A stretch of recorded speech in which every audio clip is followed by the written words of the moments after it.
श्री रामचरितमानस बालकांड। सिया लगे बहिनी हमारे हो, राम लागे पहुनवा। सिया लगे बहिनी हमारे हो, राम लागे पहुनवा। राम लागे पहुनवा, राम लागे पहुनवा। सिया लगे बहिनी हमारो, राम लागे पहुनवा। मिथिला के नाता से सिया जी बहनिया, मिथिला के नाता से सिया जी बहनिया। सिया जी बहनिया हो, राम जी पहुनवा।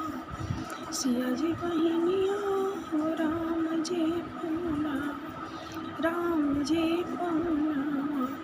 सिया लगे बहिनी हमारे हो, राम लागे पहुनवा।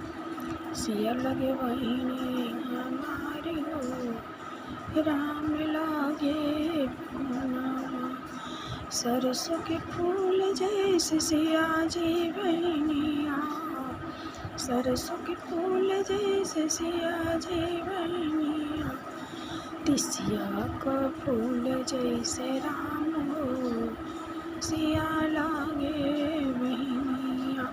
तिसिया के फूल जैसे राम हो, सिया लागे बहनिया। सिया लगे बहिनी हमारे हो, राम लागे पहुनवा। सावन जैसे सिया लगे जैसे सावन के चोरिया। सिया लगे जैसे सावन के चोरिया। राम लगे भदवा काली रात हो, सिया लागे बहनिया। राम भदवा काली रात हो, सिया लागे बहनिया। सिया लगे बहिनी हमार हो, राम लागे पहुनवा। सिया लगे बहिनी हमार हो, राम लागे पहुनवा। सिया का मुखड़ा चंदा जैसे चमके, सिया जी का मुखड़ा चंदा जैसे चंदा जैसे चमके। श्याम बरन मुस्कान हो, सिया लागे बहनिया। श्याम बरन मुस्कान हो, सिया लागे बहनिया।